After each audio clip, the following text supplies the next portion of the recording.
অসহযোগ আন্দোলনের প্রভাব ক্রিকেট মাঠেও স্থগিত হলো ক্রিকেটারদের অনুশীলন। পাকিস্তান সফরের আগে প্রস্তুতি নিয়ে অনিশ্চয়তা।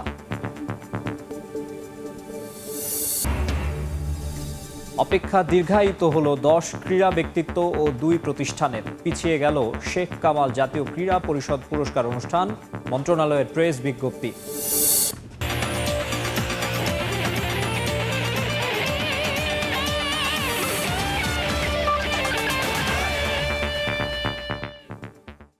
শুরুতে জানাবো ক্রিকেটের খবর। চলমান আন্দোলনে অনির্দিষ্টকালের জন্য বন্ধ হয়ে গেল বাংলাদেশ জাতীয় ক্রিকেট দলের প্রস্তুতি ক্যাম্প। পাকিস্তান সফর সামনে রেখে রোববার থেকে মিরপুরে ক্যাম্প শুরুর কথা থাকলেও দেশের পরিস্থিতি বিবেচনায় বাতিল করা হয়েছে সমস্ত কার্যক্রম। কারফিউ তুলে নেয়ার আগ পর্যন্ত এই সিদ্ধান্তে বদল আসবে না। শঙ্কা রয়েছে পাকিস্তান সফরের প্রস্তুতি নিয়েও। আন্দোলনে উত্তাল গোটা দেশ। কোটা সংস্কার আন্দোলনকারীদের এক দফার মুখে কারফিউ জারি করা হয়েছে গোটা দেশ জুড়ে। পাশাপাশি সোমবার থেকে চলবে 3 দিনের সাধারণ ছুটি। লাশের মিছিল আর সহিংসতার মাঝে আটকে আছে সব। রাজনীতির মাঠ থেকে 22 গজ। এই আন্দোলনের প্রভাব দৃশ্যমান, যাতে ভুক্তভোগী বাংলাদেশ জাতীয় ক্রিকেট দলও। চলতি মাসের 21 তারিখে পাকিস্তানের মাটিতে শুরু হবে টাইগারদের দ্বিপক্ষীয় সিরিজ। 2 টেস্টের সে সিরিজ ওয়ার্ল্ড টেস্ট চ্যাম্পিয়নশিপের অংশ হওয়ায় বাড়তি প্রস্তুতির লক্ষ্য ছিল ক্রিকেট বোর্ডের। তবে পরিকল্পনা থাকলেও বাস্তবায়ন হচ্ছে না। শনিবার বঙ্গবন্ধু স্টেডিয়ামে ফিটনেস টেস্ট পরীক্ষা ভেস্তে যায় বৃষ্টির কারণে। অসহযোগ আন্দোলনে বাতিল করা হয় সোমবারের নির্ধারিত প্রস্তুতিও। প্রেক্ষাপটে পরিবর্তন না আসায় আপাতত কোনো সুখবর নেই টাইগারদের ঘিরে। নতুন করে কারফিউ জারির কারণে অনির্দিষ্টকালের জন্য স্থগিত করা হয়েছে হোম অফ ক্রিকেটের ক্যাম্প। আপাতত কারফিউ চলাকালীন হচ্ছে না ক্রিকেট দলের কোনো প্রস্তুতি কার্যক্রম। রোববার বিষয়টি নিশ্চিত করেছে বাংলাদেশ ক্রিকেট বোর্ড। আপাতত প্রস্তুতি ক্যাম্পের বাইরে কিভাবে ক্রিকেটারদের প্রস্তুত করা যায় সে বিষয়েও চিন্তাভাবনা চলছে নীতি নির্ধারণী মহলে। হোম অফ ক্রিকেটে আবাসিক ক্যাম্পের মাধ্যমে অন্তত এই সিরিজের জন্য প্রস্তুতি নেয়ার ব্যাপারটাও ভাবনায় রাখতে চাইছে বিসিবি। আগস্টের 21 তারিখ রাওয়ালপিন্ডিতে শুরু হবে সিরিজের প্রথম টেস্ট। এর আগে এ দলের ব্যানারে আরও কয়েকটি ম্যাচ খেলবে লাল সবুজের প্রতিনিধিরা। সাব্বির মিথুন, সময় সংবাদ। বাংলাদেশের অলিম্পিক ব্যর্থতার দায় ফেডারেশনগুলোর। শুটিং, আর্চারির মতো ইভেন্টগুলো লম্বা সময় ধরে প্রস্তুতি নিয়েও কেন ভালো করতে পারেনি তার জবাব অ্যাথলিটরাই দিতে পারবে, এমন মন্তব্য করেছেন বাংলাদেশ অলিম্পিক অ্যাসোসিয়েশনের মহাসচিব শাহেদ রেজা। তিনি বলেন, দীর্ঘমেয়াদী পরিকল্পনা ছাড়া অলিম্পিকে সফলতা আসবে না। এজন্য সরকার এবং পৃষ্ঠপোষকদের এগিয়ে আসার আহ্বানও জানিয়েছেন তিনি। গ্রেটেস্ট শো অন আর্থে 40 বছরের পথ চলা বাংলাদেশের অর্জন সীমাবদ্ধ অংশগ্রহণের মাঝেই। সম্প্রতি 2-1টা কোটা প্লেস নিয়ে আসায় সামান্য আলোচনা, সম্ভাবনার ক্ষীণ আলো দেখা। তবে বাস্তবতার সাইক্লোনে সেই আলো নিভে যায় ধূপ করে। কয়টা ছেলেকে নিয়ে আসছি আমরা, সব কিন্তু নিবিড় ট্রেনিংয়ের মধ্যে ছিল। সুইমারকে আমরা ব্যাংককে রেখে সুইমিং ট্রেনিংয়ে দিয়েছি। কেউ বলতে পারবে না যে আমরা তাদের ট্রেনিং হয়নি। ট্রেনিং 100% যতটুকু দেওয়া সম্ভব ছিল তার চেয়ে বেটার দেওয়ার চেষ্টা করছি আমরা। আমাদেরকে আরও ডেভেলপ করতে হবে, আরও ইমপ্রুভ করতে হবে, আদারওয়াইজ সাফ গেমসের মধ্যে রেজাল্টস কিন্তু ভালো হবে না। বিশ্ব ক্রীড়ার মহাযজ্ঞে সফলতা পাওয়ার কোনো শর্টকাট নেই। সঠিক পরিকল্পনা আর লম্বা সময়ের প্রস্তুতি যার একমাত্র পথ। এজন্য দরকার পৃষ্ঠপোষকতা, সরকারি হস্তক্ষেপ, যার ব্যবস্থা ফেডারেশনগুলোকেই করার পরামর্শ দিয়েছেন বিওএ মহাসচিব। কালকে খেলা আজকে নিয়ে এসে ট্রেনিং করে কোনোদিনও অলিম্পিকের মতো বিগ আসরের মধ্যে রেজাল্ট পাওয়া সম্ভব না।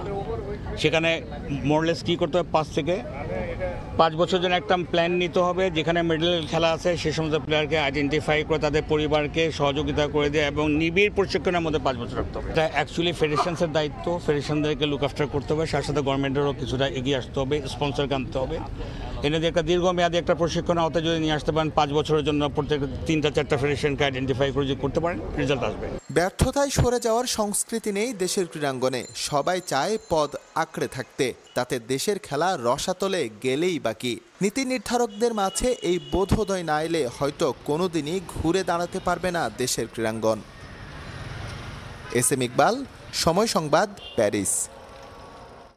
আরও একটা মাইল ফলকের সামনে দাঁড়িয়ে ফ্রান্সের জাতীয় স্টেডিয়াম স্তাদে দো ফ্রান্স।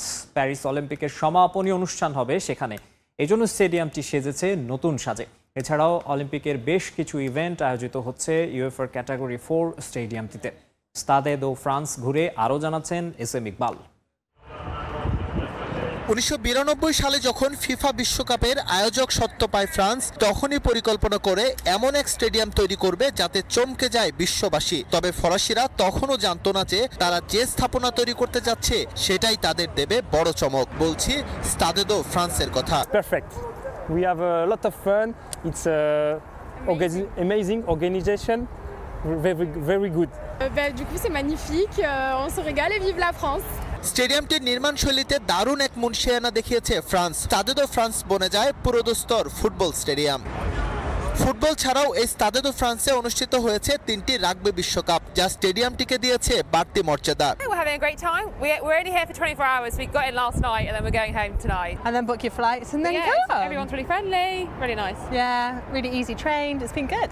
এখন পর্যন্ত 3টি চ্যাম্পিয়ন্স লিগ ফাইনাল আয়োজন করেছে স্তাদে দো ফ্রান্স। 2016 ইউরোর ফাইনালও হয়েছে এখানে। তবে পর্তুগালের কাছে হারায় সেই স্মৃতি ভুলেই থাকতে চাইবে উয়েফার এই এলিট স্টেডিয়ামটি। 1998 বিশ্বকাপের জন্য এই স্তাদে দো ফ্রান্স নির্মাণ করে ফ্রান্স সরকার। সেই বিশ্বকাপের ফাইনালে ব্রাজিলকে 3-0 ব্যবধানে হারিয়ে এর নির্মাণটা ঐতিহাসিক করে রাখে ফরাসিরা। এবার আরও একটি মাইল ফলকের সামনে দাঁড়িয়ে স্তাদে দো ফ্রান্স প্যারিস অলিম্পিকের ক্লোজিং সেরেমনি আয়োজনের মধ্য দিয়ে। স্তাদে দো ফ্রান্স থেকে এসএম ইকবাল, সময় সংবাদ, প্যারিস। অলিম্পিকের আরও বিস্তারিত জানবো। এই মুহূর্তে ফ্রান্সের প্যারিসে আছেন রিপোর্টার এসএম ইকবাল। সব শেষ খবর জানতে সরাসরি চলে যাচ্ছি তার কাছে। ইকবাল, চেষ্টা থাকলে এবং সফলতার পেছনে ছুটলে যে সফলতা ধরা দেবে তা কিন্তু হচ্ছে অবিসম্ভাবী, এবং তার প্রমাণ আরও একবার হলো প্যারিস অলিম্পিকে। 37 বছর বয়সে এসে প্রথমবারের মতো প্যারিস অলিম্পিক অর্থাৎ অলিম্পিকের স্বর্ণপদক জয় করলেন নোভাক জোকোভিচ। পঞ্চমবারের প্রচেষ্টায় অর্থাৎ 20 বছর, এর আগের 16 বছর তিনি চেষ্টা করেছেন। 20 বছর তার লেগেছে প্যারিস অলিম্পিক গেমসের স্বর্ণপদক জয় করতে, এবং অবশেষে প্যারিস অলিম্পিকে এসে কিন্তু সেই সফলতা ধরা দিল হচ্ছে নোভাক জোকোভিচের হাতে। ক্যারিয়ারের সব কিছু জিতেছিলেন তিনি। ইতিহাসের সবচেয়ে বেশি গ্র্যান্ড স্ল্যাম তার দখলে রয়েছে। শুধুমাত্র একটা অপূর্ণতা ছিল, সেটি হচ্ছে এই অলিম্পিক গেমসের স্বর্ণপদক। সেটাও কিন্তু তিনি প্যারিস অলিম্পিকে এসে দেখান দিল, এবং এই গেমসটা যে কতটা উত্তেজনাপূর্ণ এবং হাড্ডাহাড্ডি লড়াই হয়েছে সেটার স্কোর লাইনে যদি দেখা যায় তাহলেই আপনারা বুঝতে পারবেন যে প্যারিস অলিম্পিকে নোভাক জোকোভিচকে কতটা কঠিন পরীক্ষা নিয়েছেন কার্লো আলকারেজ। এই আলকারেজের কাছে কদিন আগেই কিন্তু গ্র্যান্ড স্ল্যাম হেরেছিলেন, উইম্বলডন হেরেছিলেন নোভাক জোকোভিচ, এবং বলতে গেলে সেখানে কিন্তু নোভাক জোকোভিচ দাঁড়াতেই পারেননি স্প্যানিশ এই ইয়াংস্টারের সামনে। সেটারই যেন চমৎকার এক শোধ, বলা যেতে পারে মধুর প্রতিশোধ হলো রোলাগারোতে একেবারে টান উত্তেজনার ম্যাচ হয়েছে। 3 সেটের ম্যাচ ছিল, তবে সরাসরি সেটেই নোভাক জোকোভিচ জিতে গিয়েছেন, যদিও দুটো সেটই গড়িয়েছে টাইব্রেকার, এবং সেখানে জোকোভিচের বেশ কঠিন পরীক্ষা নিয়েছেন কার্লো আলকারাজ। এর আগে স্পেনের রাফেল নাদালকে দ্বিতীয় রাউন্ডের ম্যাচে ছিটকে দিয়েছিলেন নোভাক জোকোভিচ। এবার তারই সতীর্থ, তারই জুনিয়র, তারই স্বদেশী আলকারাজকে অলিম্পিক থেকে ছিটকে দিয়ে প্রথম স্বর্ণপদক জয়ের স্বাদ নিলেন নোভাক জোকোভিচ। এছাড়াও আজকের অলিম্পিকে দুর্দান্ত একটি লড়াই রয়েছে। অলিম্পিকে বলা যায় যে অলিম্পিকের সবচেয়ে এক্সাইটিং যে ইভেন্ট সেটি হচ্ছে 100 মিটার স্প্রিন্ট। সে 100 মিটার স্প্রিন্ট আর কিছুক্ষণ পরই শুরু হবে স্তাদে দো ফ্রান্সে। আমি কিছুক্ষণ আগেই স্তাদে দো ফ্রান্সে ছিলাম এবং সেখানের পরিবেশ দেখেছি। বিশ্বের বিভিন্ন প্রান্ত থেকে এই ইভেন্ট দেখার জন্য কিন্তু হাজার সমর্থক সেখানে হাজির হয়েছে, এবং সেটার ধারণ ক্ষমতা প্রায় 80,000-এর মতো। কিন্তু সেখানে দেখছি লক্ষাধিক মানুষ অপেক্ষা করছে এই স্প্রিন্টের জন্য। মোটা দাগে বলা যেতে পারে প্যারিস অলিম্পিক কিন্তু মাঝামাঝি সময়ে এসে দুর্দান্তভাবে জমে উঠেছে, এবং বাকি যে কয়েকদিন রয়েছে সেই কয়েকদিনও হয়তোবা এই ধারাবাহিকতা থাকবে। তো প্যারিস থেকে আমার কাছে এই ছিল সবশেষ। অলিম্পিকের বিস্তারিত খবর জানাতে আমাদের সঙ্গে প্যারিস থেকে যুক্ত হয়েছিলেন রিপোর্টার এসএম ইকবাল। দেশের বর্তমান পরিস্থিতির কথা বিবেচনায় রেখে পেছানো হলো শেখ কামাল জাতীয় ক্রীড়া পরিষদ পুরস্কার অনুষ্ঠান। পরিস্থিতি স্বাভাবিক হলে অনুষ্ঠানের দিনক্ষণ জানাবে এনএসসি। এবছর শেখ কামাল জাতীয় ক্রীড়া পুরস্কার পাচ্ছেন 10 ক্রীড়াবিদ ও 2 প্রতিষ্ঠান। বৈষম্য বিরোধী আন্দোলন ঘিরে উত্তপ্ত পুরো দেশ। সারা দেশে ছড়িয়ে পড়েছে সংঘাত। অনির্দিষ্টকালের জন্য দেশ জুড়ে জারি করা হয়েছে কারফিউ, যার জন্য নিজেদের কার্যক্রম স্থগিত করেছে জাতীয় ক্রীড়া পরিষদ। ক্রীড়াঙ্গনে অবদানের জন্য প্রতি বছর শেখ কামাল জাতীয় ক্রীড়া পরিষদ পুরস্কার দিয়ে থাকে এনএসসি। এবছরও 10 ক্রীড়াবিদ ও 2 প্রতিষ্ঠানের নাম ঘোষণা করে জাতীয় ক্রীড়া পরিষদ। বঙ্গবন্ধু শেখ মুজিবুর রহমানের জ্যেষ্ঠ পুত্র শেখ কামালের 75তম জন্মদিনে ক্রীড়াবিদদের হাতে এই পুরস্কার তুলে দেওয়ার কথা ছিল প্রধানমন্ত্রী শেখ হাসিনার। তবে দেশের বর্তমান পরিস্থিতির কথা বিবেচনায় রেখে সেই অনুষ্ঠান পিছিয়ে দিয়েছে জাতীয় ক্রীড়া পরিষদ। এবারের পদক তালিকায় আজীবন সম্মাননা পাচ্ছেন বীর মুক্তিযোদ্ধা তানভীর মাঝার তান্না। খেলোয়াড় ক্যাটাগরিতে এবার পুরস্কার পাচ্ছেন শুটার শাকিল আহমেদ, ভারোত্তোলক ফিরোজা খাতুন ও সাঁতারু মাহফুজুর রহমান সাগর। উদীয়মান খেলোয়াড়ের কোটায় পুরস্কার পাচ্ছেন তরুণ ক্রিকেটার তাওহিদ হৃদয় ও স্প্রিন্টার জহির রায়হান। ক্রীড়া সংগঠকদের তালিকায় আছেন বীর মুক্তিযোদ্ধা মোহাম্মদ আতিকুল হাবিব ও মহিউদ্দিন আহমেদ। ফেডারেশন শ্রেণীতে পুরস্কার উঠতে যাচ্ছে বাংলাদেশ টেবিল টেনিস ফেডারেশনের হাতে। পৃষ্ঠপোষক বিভাগে শেখ কামাল জাতীয় ক্রীড়া পুরস্কার পাচ্ছে হামিদ গ্রুপ। 24 প্রদান করা হবে। অন্যদিকে ক্রীড়া সাংবাদিক হিসেবে পুরস্কার পাচ্ছেন খন্দকার মঞ্জুরুল ইসলাম, আর ক্রীড়া ধারাভাষ্যকার হিসেবে বেছে নেওয়া হয়েছে কল্যাণ কুমার শাহকে। পরিস্থিতি স্বাভাবিক হলেই পুরস্কারের দিন তারিখ ঘোষণা করার কথা জানিয়েছে জাতীয় ক্রীড়া পরিষদ। সম্মাননাপত্র। ফাহিম ইসলাম, সময় সংবাদ, ঢাকা। কখনো কখনো ফুটবলের বুট জোড়া তুলে রাখার চিন্তা মাথায় আসে, তবে দেশের হয়ে নিজের অপূর্ণ স্বপ্ন পূরণে এখনও মাঠে ফেরার লড়াইটা চালিয়ে যাচ্ছেন নেইমার জুনিয়র। প্রায় 11 মাস ধরে ইনজুরিতে থাকা এই ফুটবলার নিজের ইনস্টাগ্রাম অ্যাকাউন্টে এভাবেই শারীরিক অবস্থার আপডেট জানিয়েছেন। আপাতত জিম সেশনে ফিটনেস ফেরানোর কাজ চালাচ্ছেন। রিকভারির ওপর নির্ভর করবে কবে নাগাদ আবারও মাঠে ফিরবেন। নেইমার জুনিয়র ফুটবল বিধাতা যত দিয়েছেন তার চেয়ে বেশি কেড়েও নিয়েছেন। ইনজুরি জর্জরিত ক্যারিয়ার ফুটবলের মাঠে যত নানা দিন কাটে তার চেয়ে বেশি কাটে হাসপাতালে। গত অক্টোবরে বিশ্বকাপ বাছাই পর্বের ম্যাচে শেষবারের মতো ইনজুরিতে পড়েছিলেন নেইমার। উরুগুয়ের বিপক্ষে খেলতে নেমে লিগামেন্টের চোটে ছুরিকাচির নিচেও যেতে হয় এই ব্রাজিলিয়ানের। এরপর থেকেই অপেক্ষা। এক একটা দিন নিত্য নতুন সব অভিজ্ঞতা। সাইডলাইনে বসে দেখতে হয়েছে পরপর 2টো কোপা আমেরিকা আর একটা বিশ্বকাপ। সবগুলোই অবশ্য জিতেছে চিরপ্রতিদ্বন্দ্বী আর্জেন্টিনা। সতীর্থদের উদযাপন, গোটা মৌসুম পার হওয়া, সব মিলিয়ে হাঁপিয়ে উঠেছেন এই ফুটবল তারকা। তবে নেইমার ভক্তদের জন্য সুখবর, পুনর্বাসনের কাজ শুরু করেছেন এই ফুটবলার। জিমে ফিটনেস ফেরানোর চেষ্টা চলছে। তবে ইনজুরিময় ক্যারিয়ারে কখনো কখনো হাল ছেড়ে দেওয়ার ইচ্ছা জাগে এই ফরওয়ার্ডের মনে। এই ইনজুরিতে পড়ার পর এমন দিন কেটেছে যেগুলো অনেক কঠিন। এমন দিন ছিল যখন হাল ছেড়ে দিতে চেয়েছি। এসবের ভেতর থেকে যাওয়াটা আসলেই খুব কঠিন। হাল ছাড়ার ইচ্ছে হলেও হাল ছাড়ছেন না নেইমার। স্বপ্ন পূরণের আগে ফেরার লড়াইটা চালিয়ে যেতে কে সাহায্য করছেন সেটাও জানিয়েছেন এই সেলেসাও। তবে একজন আছেন যিনি আমি যা চাই তা পাবার আগে হাল ছাড়তে দিবেন না। সৃষ্টিকর্তা আমার শক্তি, আমার রক্ষক। আমরা আমাদের লড়াই চালিয়ে যাব। সৌদি প্রো লিগে নাম লেখানোর পর মাত্র 5 ম্যাচ খেলার সুযোগ হয় নেইমারের। এরপর থেকেই মাঠের বাইরে। 32 বছরের নেইমারের জন্য এমন অভিজ্ঞতা একেবারেই নতুন নয়। শেষ 10 বছরে এই নিয়ে 28তম বারের মতো মেজর ইনজুরিতে পড়লেন নেইমার জুনিয়র। তবে এবারেরটাই সে তালিকার সবচেয়ে ভয়াবহ। এরই মধ্যে মাঠের বাইরে থাকার সময় পেরিয়েছে 290 দিন। হিলালের হয়ে যে সময় ব্যবধানে নেইমার এরই মধ্যে মিস করেছেন 41টি ম্যাচ। এর আগে গোড়ালির সার্জারির কারণে 130 দিন বসেছিলেন ব্রাজিলিয়ান তারকা। অসীম প্রতিভা, তারকা খ্যাতি, ইউরোপিয়ান ফুটবলের রাজত্ব। নেইমার তার ক্যারিয়ারের শুরুতেই পেয়েছেন সবকিছু। যদিও পাওয়ার তালিকাটা হতে পারত আরও দীর্ঘ। দেশ ও ক্লাবের হয়ে এই সময়ে ম্যাচ মিস করেছেন মোট 218টি। গণনা চলছে। ফুটবল বুট তুলে রাখার আগে সংখ্যাটা কোথায় থামে সেটাই বড় প্রশ্ন। সাব্বির মিথুন, সময় সংবাদ। আবারও ফুটবল প্রসঙ্গ। ইংল্যান্ড জাতীয় দলকে কোচিং করানোর আগ্রহ নেই পেপ গার্দিওলার। আপাতত ম্যানচেস্টার সিটির দায়িত্ব ছাড়ছেন না তিনি। যুক্তরাষ্ট্রে এক সাক্ষাৎকারে ইংল্যান্ড কোচ হওয়ার গুঞ্জন উড়িয়ে দেন সিটি বস। নতুন কোচ হিসেবে আলোচনায় আছেন এডি হাউ, লি কার্সলি এবং গ্রাহাম পটারের নাম। ইউরোর পর থেকেই অভিভাবকহীন ইংল্যান্ড ফুটবল দল ৮ বছর দায়িত্ব পালনের পর গত মাসে ইংল্যান্ড ফুটবল দলের কোচের পদ ছেড়েছেন গ্যারেথ সাউথগেট। দীর্ঘ সময় থ্রি লায়নদের কোচ থাকলেও দলকে বড় কোনো শিরোপা জেতাতে ব্যর্থ হয়েছেন তিনি। কাতার বিশ্বকাপেও তার অধীনে আসেনি কোনো সফলতা। পরপর দুইবার ইউরো ফাইনালে উঠেও শিরোপা জেতাতে পারেননি হ্যারিকেনরা। গত মাসে ইউরোর ফাইনালে স্পেনের কাছে হেরে চ্যাম্পিয়ন হওয়ার স্বপ্ন ভঙ্গ হওয়ার পরই দায়িত্ব থেকে সরে দাঁড়ান সাউথগেট। ইংল্যান্ডের নতুন কোচ কে হচ্ছেন তা নিয়ে চলছে আলোচনা। বেশ কয়েকজন হাই প্রোফাইল কোচের নাম শোনা গেলেও এখনও নিশ্চিত নয় কোনো কিছুই। ইংলিশদের পাশাপাশি বাইরের দেশের কোচদের নামও বেশ আলোচিত হচ্ছে। লিভারপুলের সাবেক কোচ ইয়র্গেন ক্লপ এখন কোনো দলের দায়িত্বে নেই, তবে ক্লপ এরই মধ্যে কোচ হওয়ার সম্ভাবনা নাকচ করে দিয়েছেন। তাই এবার ইংল্যান্ডের কোচের চাকরি নিয়ে আলোচনায় ম্যান সিটি বস পেপ গার্দিওলা। 53 বছর বয়সী গার্দিওলা এখন ম্যানচেস্টার সিটির কোচিংয়ে। 8 বছর ধরে ইংল্যান্ডে কাজ করা এই স্প্যানিশের সঙ্গে আগামী বছর চুক্তির মেয়াদ শেষ হবে সিটির। এছাড়া কোচের আবেদন চেয়ে ইংল্যান্ড এফএ নিয়োগ বিজ্ঞপ্তিতে যেসব যোগ্যতা চেয়েছে তার সবই রয়েছে গার্দিওলার। প্রাক মৌসুম প্রস্তুতিতে যুক্তরাষ্ট্রে থাকা গার্দিওলা কথা বলেছেন ইংল্যান্ডের কোচ হওয়া নিয়ে। ম্যানচেস্টার সিটিতে আমি ভালো আছি, ক্লাব ছাড়া নিয়ে আমি কিছুই বলবো না। আমি জানি না এসব গুঞ্জন কোথা থেকে আসে।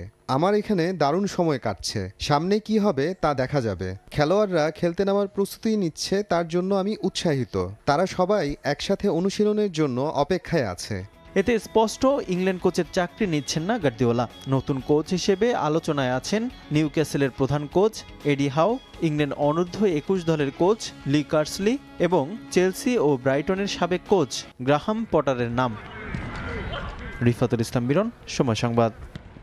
পাকিস্তান ক্রিকেট বোর্ডের প্রধান নির্বাহী কর্মকর্তা কিংবা চেয়ারম্যানের উপদেষ্টা হিসেবে কাজ করার প্রস্তাব ফিরিয়ে দিয়েছেন দেশটির সাবেক অধিনায়ক ওয়াসিম আকরাম। মূলত পূর্ণ মেয়াদে কোথাও কাজ করতে আগ্রহী নন তিনি। শুধু ওয়াসিমই নন, পিসিবির সঙ্গে কাজ করার প্রস্তাব ফিরিয়ে দিয়েছেন আরেক কিংবদন্তি ক্রিকেটার মঈন খানও। তবে জানা গেছে এই পদে কাজ করতে রাজি ওয়াকার ইউনুস। বাংলাদেশের বিপক্ষে 2 ম্যাচের টেস্ট সিরিজকে সামনে রেখে হেড কোচ সহ নতুন করে ঢেলে সাজানো হচ্ছে পাকিস্তানের কোচিং স্টাফ। ইতোমধ্যে মাঠের প্রস্তুতিও শুরু করে দিয়েছে দলটি। সে কাজকে আরও গতিশীল করতে এবার নিয়োগ দেওয়া হচ্ছে সিইও সহ চেয়ারম্যানের উপদেষ্টা। পিসিবির প্রধান মাহসিন নাকভি একই সঙ্গে পাকিস্তানের স্বরাষ্ট্রমন্ত্রীর দায়িত্বও পালন করছেন। শুধু তাই নয়, জানা গেছে সামনে এশিয়ান ক্রিকেট কাউন্সিলের সভাপতির দায়িত্ব পেতে পারেন নাকভি। নাকভি যতক্ষণ পিসিবির দায়িত্বে থাকেন তাকে নিয়ে উদ্বিগ্ন থাকে তার মন্ত্রণালয়। এত সব ব্যস্ততার কারণে পিসিবির জন্য তার সময় বের করাটাও কঠিন হয়ে যাচ্ছে দিনকে দিন। তাই তো সাবেক একজন ক্রিকেটারকে ক্রিকেট সংশ্লিষ্ট বিষয়গুলো দেখভালের দায়িত্ব দিতে চান নাকভি। এই পদের জন্য প্রথমে প্রস্তাব দেওয়া হয়েছিল দেশটির সাবেক কিংবদন্তি ক্রিকেটার ওয়াসিম আকরামকে। এমন খবরই দিয়েছে পাকিস্তানের গণমাধ্যমগুলো। কিন্তু সেই প্রস্তাব নাকি ফিরিয়ে দিয়েছেন ওয়াসিম। মূলত ক্রিকেট সংশ্লিষ্ট বেশ কিছু প্রতিষ্ঠানের সঙ্গে তার চুক্তি থাকায় পূর্ণ মেয়াদে পাকিস্তান দলের দায়িত্ব নিতে রাজি নন তিনি। কিংবদন্তি পেসার করাচিতে স্থায়ীভাবে থাকলেও পারিবারিক কারণে প্রায়শই অস্ট্রেলিয়ায় যেতে হয় তাকে।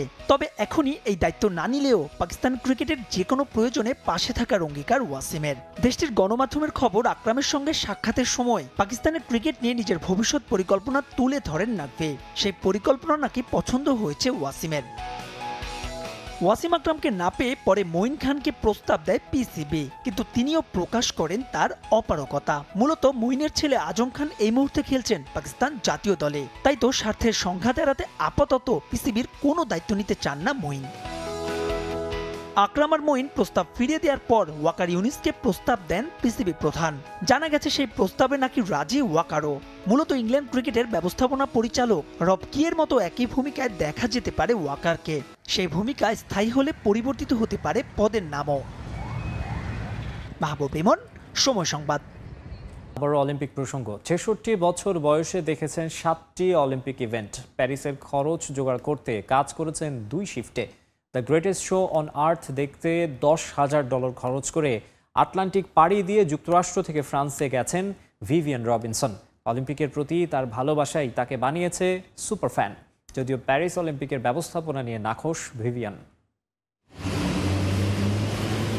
প্যারিসের রাস্তায় বাহারি সাজে বিভিন্ন দেশের পতাকা হাতে একজন দর্শনার্থী, মাথায় হ্যাট যেখানে ঝুলছে আইফেল টাওয়ার, আর পোশাকে পিন বিভিন্ন দেশের পতাকা ও অলংকার, পেছনে লেখা ইউএসএ, যা যে কারোই নজর কাড়বে। এমন সাজেই প্যারিস অলিম্পিক উপভোগ করতে এসেছেন যুক্তরাষ্ট্রের লস অ্যাঞ্জেলেসের বাসিন্দা ভিভিয়ান রবিনসন। ৬৬ বছর বয়সী ভিভিয়ানকে অলিম্পিকের সুপার ফ্যানও বলছেন অনেকে। এখন পর্যন্ত ৭টা অলিম্পিকের সাক্ষী হয়েছেন তিনি।